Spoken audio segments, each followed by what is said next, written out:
माँ बिन मायका। भाई के बहुत जिद करने पर अनीता बच्चों के साथ अपने मायके रवाना होली। प्रकाश जल्दी लेने आइएगा और हाँ, बार बार फ़ोन कर जल्दी आने को कहते रहिएगा। अनीता, क्या हो गया है तुम्हें? अनूप कब से तुम्हारे आने की जिद कर रहा है। जा रही हो तो कुछ दिन आराम से रहकर आओ। भाई है तुम्हारा, अचानक कितनी दूरी क्यों? आराम से रहकर आओ। क्या कह रहे हो? तुम्हें तो बस अपनी स्वतंत्रता से मतलब है, किसी दूसरे ही भावनाओं से कोई लेना देना नहीं। कह दिया ना, 2-4 दिन बाद वापस आने की जिद करना, बस यही एक कहा मान लो। रात की ट्रेन में प्रकाश ने अनीता और बच्चों को बैठा दिया। ट्रेन अगले दिन सुबह हैदराबाद पहुंचने वाली थी। न जाने कितने विचार अनीता के मन को बेचैन कर रहे थे। जल्दी सोने से सुबह जल्दी होगी, इस विचार से बच्चों सो चुके थे।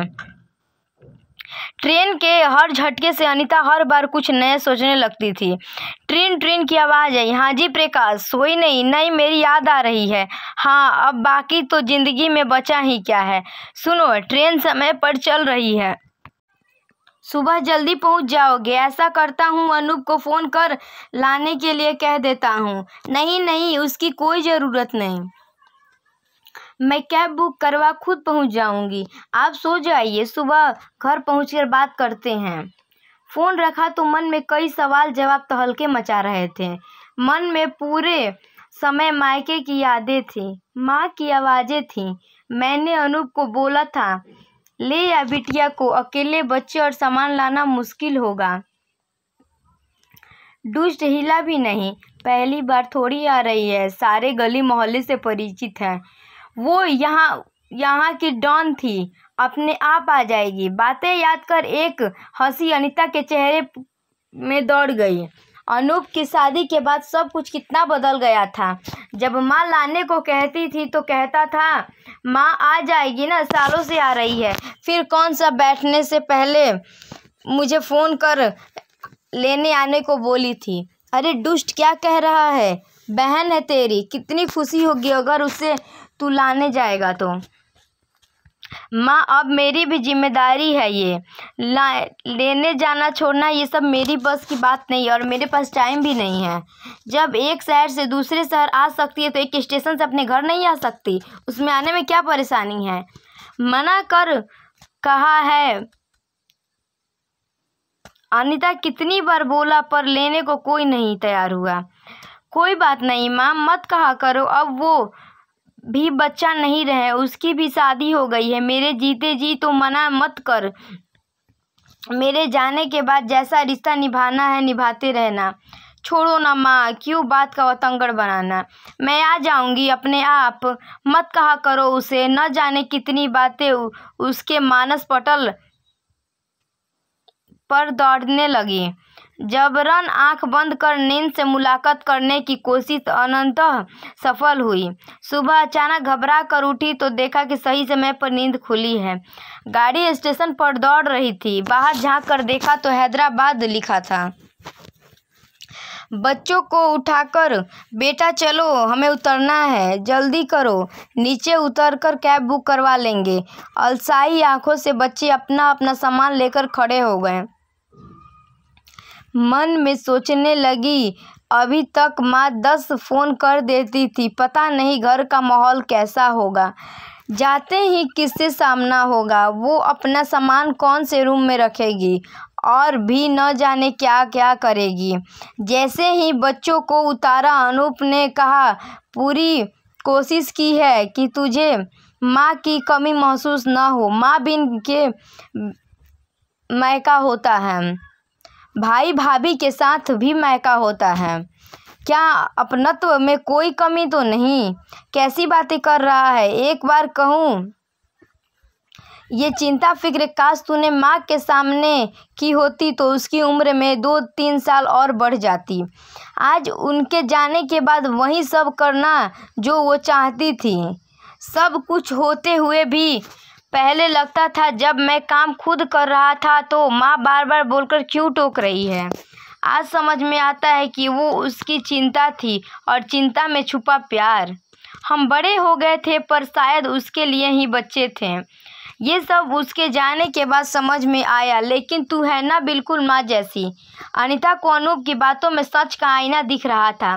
पूरे दिन मन भारी था। देखते ही देखते 15 दिन बीत गए।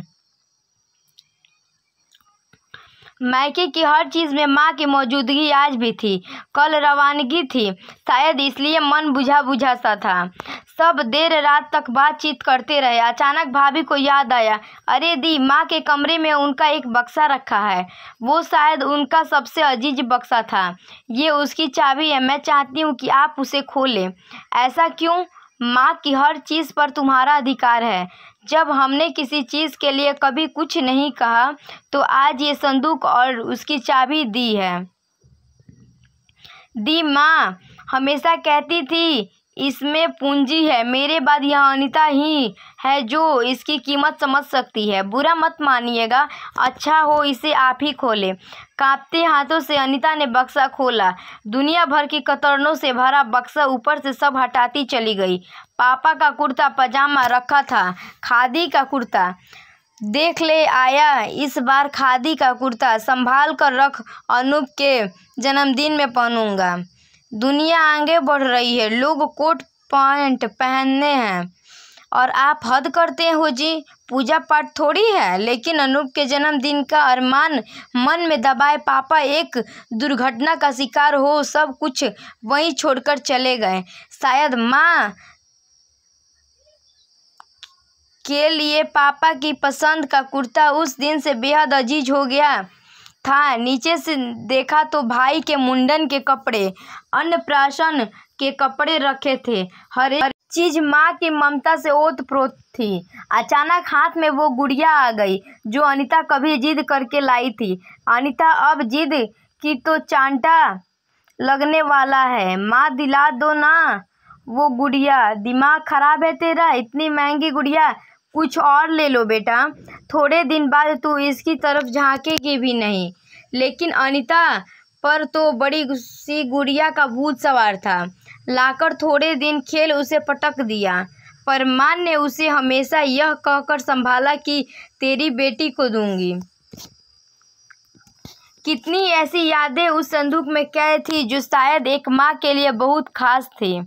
भाभी, क्या यह संदूक मैं ले लूं? हाँ हाँ दीदी, इसकी कीमत आपसे ज़्यादा कोई नहीं समझ सकता। देर रात तक बात कर सब सो गए। अनीता मध्यम रोशनी के दीवार पर लगी माँ की तस्वीर को देखती रही। कहाँ चली गई माँ? सब कुछ होते हुए भी तुम्हारी कमी कोई नहीं पूरा कर सकता। पलक झपकते ही माँ साथ थी। अनीता, सारा सामान रख लिया। ये देख, ये साड़ी तेरे लिए रखी थी, रख ले इसे। माँ, ये तुम्हें मामा ने दी थी, तुम पहनना। नहीं, मैं पहनूं या तू, एक ही बात है। मैं ये रंग कहाँ पहनूंगी? उसी दिन तेरे लिए रख दी थी। ये ले, ये अचार की शीशी भी रख। माँ, भाभी क्या कहेगी? कोई कुछ नहीं कहेगा। ये मैंने चुपचाप तेरे पसंद की डालकर रखी थी, रख ले बैग में। सुबह विदाई थी। चुपके से पर्स निकालकर एक रुमाल में लगी गांठ खोलने लगी और कुछ पैसे निकालकर बिटिया के हाथ में रख दिए। ये क्यों माँ? इतना कुछ तो दे दिया। मेरा आशीर्वाद है बेटा। अभी पापा होते तो बिना कहे कितना कुछ करते। चल जल्दी कर, कुछ खाए बिना घर से नहीं निकलने दूंगी। ससुराल में ऊंच नीच हो तो बात वहीं दबा देना, खुश रहना और इतना कह देना। माँ ने प्यार भरी झप्पी दे दी। अनीता सोती रहेगी, ट्रेन का टाइम हो गया। हाँ माँ, कह। जैसे ही आँख खोली भाभी सामने खड़ी थी। मन में आया कह दूं, क्यों उठाया? भाभी माँ के सानिध्य में थी। फटाफट उठ तैयार हुई। भाभी ने नाश्ता करवा विदा किया। भाई भी पीछे खड़ा था। दी, आती रहना, जल्दी जल्दी आना। सीने से लग दोनों के आंसू झलक पड़े। कभी पराया मत समझना। तेरे मायके में तेरा सम्मान हमेशा इसी तरह होगा। ये एक भाई का वादा है। मुस्कुराकर माँ की फोटो को प्रणाम कर जाने लगी। जा रही हूँ माँ, आज तेरे बगैर मायका का क्या होता है ये जान लिया। तुम सिर्फ आंखों से दूर हुई हो, तुम्हारी मौजूदगी तो मायका शब्द में है। घर पहुंचकर गुमसुम बैठी थी। क्या मैडम, तुम तो 2-4 दिन में आने वाली थी, भाई के मुंह में बंधकर रह गई।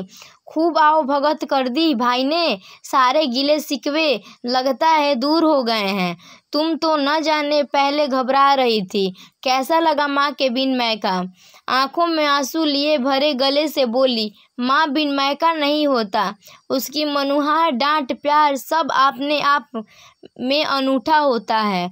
उसका गले लगना, उसकी बातों में अपना बचपन जी लेना, अपने बच्चों की पसंद नापसंद सब मायके में पूरा करती है। बेशक अनूप ने पूरी कोशिश की उनकी कमी न खिले, लेकिन वही बात ये एहसास करा गई कि कल तक कुछ भी बोल देने वाला प्यार, लड़ झगड़ कर अपना प्यार जताने वाला भाई आज जिम्मेदारियों में बंद मुझसे कितना दूर हो गया है। जिन बातों के लिए माँ ताने देती थी फिर भी वो उन्हें पूरा नहीं करता था, आज उन्हीं सब बातों का ख्याल रख जानती हूँ वो अपनी जिम्मेदारियों निभा रहा था। माँ के जाने से मेरा भाई दूर हो गया, उसकी जगह एक जिम्मेदार पति, पिता और रिश्ता निभाने वाला भाई खड़ा था। आंसू पोंछ बोली, माँ बिन मैका कैसा जी? माँ बिन मैका की कल्पना करते से भी रूह कांपती है। आते आते कह रहा था जल्दी आना, यही तो मैके की दूरी का आभास हुआ।